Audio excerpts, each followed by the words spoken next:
when 27 plantation owners refused to bid on a skilled midwife at a Savannah slave auction in 1859. One man thought he'd found a bargain at just $12. He had no idea he'd just purchased the most dangerous woman in Georgia, someone who understood that true power doesn't come from chains, but from knowledge, patience, and the ability to balance debts in ways the law never could. This is the true story of Nora, a midwife and herb doctor in Chatham County, Georgia, who was purchased for $12 in 1859 and proceeded to dismantle an entire plantation system through calculated mercy and precise judgment. Before we start, let's connect with each other. Comment below where you from watching this video and what's time there. August 17th, 1859. Savannah's largest slave auction house fell silent when lot number 43 stepped onto the platform. 27 bidders had their paddles ready that sweltering afternoon. Men who'd spent fortunes on human flesh without hesitation, men who knew value when they saw it. The woman standing in chains possessed every quality they sought: young, healthy, experienced, and invaluable domestic skills. Her starting price was deliberately set low, practically an insult for someone with medical training. Yet something made every plantation owner in that room lower their eyes and step back. Something they knew, something they whispered about in corridors but never spoke aloud. One man didn't hear those whispers. Thomas Cornelius Prout, newly arrived from Charleston, raised his paddle. $12. The gavel cracked like a gunshot, and the sale was done. Within 6 months, Thomas would understand why silence had filled that auction house. By then, it would be far too late to save himself. The woman's name was Nora. She moved across the auction platform with a dignity that seemed impossible given the circumstances. Her skin, the color of polished walnut, her features sharp and defined, but it was her eyes that struck observers most dark, almost black, possessing a quality of stillness that belonged to someone who had stopped hoping and found a different kind of strength in that hopelessness. She had served at the Peton Plantation before its liquidation. 3 men had died there in 2 months. Old Peton himself collapsed with heart failure. The local doctor attributed everything to natural causes. The other planters knew better. If you're already feeling that chill of recognition, subscribe now because this story only gets darker from here. Thomas brought his purchases back to Waverly Plantation that evening. 800 acres of prime cotton land along the Vernon River. The property had come cheap. The previous owner died without heirs. 42 enslaved people came with the estate, but Thomas's overseer insisted he needed at least 62 work the land properly. Hence the auction. Hence Nora. When they arrived, Thomas assigned the others immediately. Field hands to the gangs, the cook to the main house kitchen. But Nora made him pause. Medical training was valuable. He ordered her set up in the old overseer's cabin near the quarters, where she could serve as midwife and herb doctor for the plantation's workers. It seemed like a practical decision at the time. He had no way of knowing he'd just given her exactly what she needed: autonomy, access, and credibility. The first month passed quietly. Nora tended to minor ailments with competence that impressed even the white doctor who occasionally visited Waverly. She delivered to babies successfully, both mother and child surviving when previous births on the plantation had often ended in tragedy. She treated fevers, set broken bones, eased the aches of field workers pushed beyond endurance. Thomas congratulated himself on his bargain purchase. Then the dreams started. Thomas began waking in the depths of night, drenched in sweat, images fading that he couldn't quite remember but that left him shaking. The dreams had weight, texture, emotional residue that clung to him through the following day. In them, he was always running from something, or searching for something, or watching helplessly as terrible things unfolded just beyond his reach. He mentioned it casually to Nora during one of her visits to the main house to collect medical supplies. Dreams can be messages, she said, her voice neutral. From conscience, from memory, from the debts we carry without knowing. She looked at him directly then, and Thomas felt something cold settle in his chest. Or they can be warnings about debts coming due. The comments should have sounded like superstition. Instead, it sounded like prophecy. In October, Thomas's overseer, hard man named Hutchins, took ill with fever. The white doctor prescribed bleeding and calomel. Nora stood in the doorway of the sick room and said quietly, "Those treatments will kill him. Let me try something different." Thomas, desperate and uncertain, agreed. Within 3 days, Hutchins recovered. The doctor attributed it to his earlier interventions finally taking effect. Hutchins knew better. He looked at Nora with something between gratitude and fear, and he started treating the enslaved workers with less casual cruelty. Comment below if you've ever met someone who changed lives without raising their voice, because that's exactly what Nora was doing in November. Thomas discovered Nora's journals. He'd gone to her cabin to discuss expanding the medical supplies budget and found her writing by candlelight. The pages were covered in elegant script. She was literate, which was illegal for enslaved people in Georgia, though Thomas had suspected as much, but it was the content that made him freeze. She was keeping records, names, dates, actions, a ledger of debts owed and debts paid. The scales, she called it, in her neat handwriting. Everything must balance. For every cruelty, a consequence. For every mercy, a reprieve. The old ways taught us this. Justice isn't given by those in power. It's taken by those who remember. Thomas read further, his hands beginning to shake.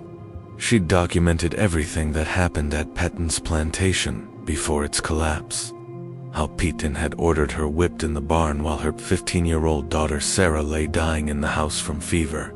How Nora had begged to be allowed to tend to Sarah, and Peyton had refused, saying the girl could wait until the whipping was complete as punishment for Nora's insolence. In questioning his treatment of another slave, how Sarah died while Nora was still tied to the post, her back torn open, close enough to hear her daughter's final cries but unable to reach her. How, 2 weeks later, Peyton's nephew died from sudden seizures after drinking tea Nora had prepared. How the overseer who'd wielded the whip fell from his horse with symptoms resembling severe intoxication, though he'd been sober that morning. How Petton himself collapsed with what the doctor called heart failure, though his final hours involved convulsions and vomiting consistent with certain plant toxins. The scales balanced. Nora had written 3 lives for Sarah's, 3 men who chose cruelty when mercy cost them nothing. The old knowledge serves the old justice. Thomas looked up from the journal to find Nora standing in the doorway, watching him. "Are you going to have me arrested?" she asked calmly. Thomas opened his mouth, but no words emerged. By law, he should report her immediately. By conscience, by something deeper than law, he found himself paralyzed by a terrible question. Were those men murdered? Or was it justice finally served in a system that provided no legal recourse for people like Nora? If that question just hit you differently, share this video, because we're about to go deeper into moral territory most history classes won't touch. "I don't know," Thomas finally answered. "I don't know what this is." "It's balance," Nora said simply. "Your world has laws that protect some people and destroy others. My world has older laws. They protect nobody, but they balance everything eventually." She stepped into the cabin fully. "The question isn't whether I'm guilty, Master. The question is whether you're complicit, and that depends entirely on what you do next." Thomas left without another word. That night, he burned nothing, reported nothing, did nothing. By his inaction, he became part of Nora's system rather than the legal system he was supposed to uphold. The choice changed everything. Winter arrived, and with it, an outbreak of measles swept through the slave quarters. Children were dying. The white doctor declared there was nothing to be done except quarantine and prayer. Nora worked 72 hours without sleep, moving from cabin to cabin with her herbs and tinctures, and knowledge passed down through generations. She saved 21 lives that week. Every family on Waverly owed her a debt. Thomas watched the transformation and how people looked at her not as property, but as power. In January, a neighboring planter named Benjamin Lell arrived at Waverly in desperate condition. His 17-year-old daughter Catherine was dying, and the local doctor had given up. Lell had been one of the men at Patone's plantation the day they whipped Nora. He'd witnessed everything and said nothing, choosing the comfort of no involvement over the difficulty of doing what was right. Now he knelt before Nora and begged. Thomas watched from the doorway as Nora looked down at the broken man. This was her moment. The scales demanded Catherine's death to balance Sarah's. Justice required it. But Nora did something Thomas never expected. "Take me to your daughter," she said quietly. "I'll do what I can." Lell's expression transformed from despair to shocked hope. "You'll help her?" "I'm a healer, Mr. Lell. That's what I do." Nora's voice was gentle, almost kind. "But understand this. The debt isn't canceled. You owe me a life now. What I need from you isn't money. It's memory. Remember what it feels like to be helpless. Remember what it feels like to beg for mercy.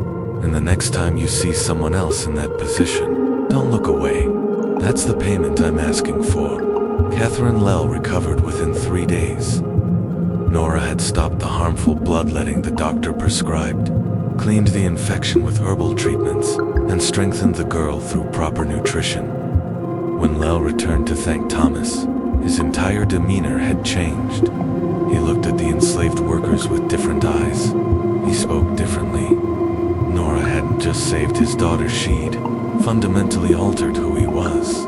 Like this video, if you just realized Nora was teaching, not just taking revenge.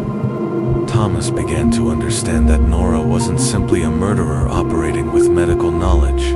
She was building something larger, a network of women learning her skills, a philosophy of balance and accountability spreading quietly through Chatham County. Other planters started noticing changes in their own enslaved populations. More confidence, more dignity, subtle shifts in power dynamics that couldn't be legislated away because they existed in the realm of knowledge and moral authority rather than physical force. In March of 1860, Thomas made a decision that shocked everyone who knew him. He filed manumission papers, legally freeing Nora under Georgia law. "Why?" she asked when he told her. "Because you're already free," Thomas said. "You have been since the day I bought you. Maybe before. The paperwork just makes it official. And what do you expect in return? Nothing. Stay at Waverly, leave, do whatever you want. Consider it my attempt to balance my own scales. I participated in an evil system. I can't undo that, but I can at least free one person who should never have been enslaved in the first place." Nora studied him for a long moment, then smiled genuinely this time. "You've learned something, Master. Not everything I tried to teach you, but enough.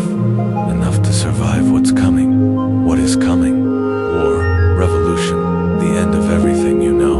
But you'll survive, because you understand now that power isn't about ownership. It's about knowledge, skill, and the relationships you build with people who have reasons to keep you alive, rather than dead." The Civil War erupted 13 months later. The entire plantation system collapsed exactly as Nora predicted. Waverly survived where many properties didn't, largely because the people who worked the land chose to stay and continue the operation on different terms, as paid workers rather than property. Thomas lived until 1883, dying peacefully at age 58. Nora outlived him by 2 decades, working as a respected midwife and herb doctor throughout Chatham County, training dozens of women in the healing arts, building institutions of knowledge that slavery had tried to destroy, but never could. The last entry in Thomas Pruitt's diary, dated December 31st, 1859, reads,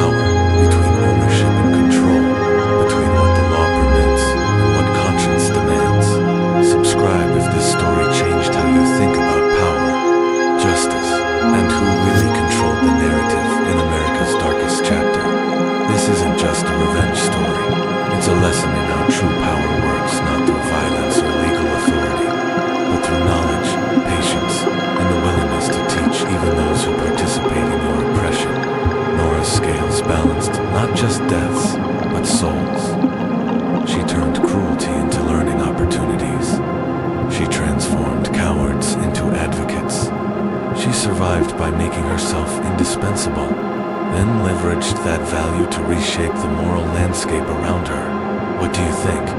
Was Nora a murderer or an agent of justice in a world that provided no legal recourse? Could the deaths at Pettin's plantation really have been natural? Or was she responsible? And most importantly, if you'd been Thomas, what would you have done when you discovered those journals? Leave your answer in the comments. Share this with someone who needs to hear forgotten history told truthfully, and hit that notification bell, because next week we're diving into another true story from slavery's hidden archives, one that'll make this tale look merciful by comparison.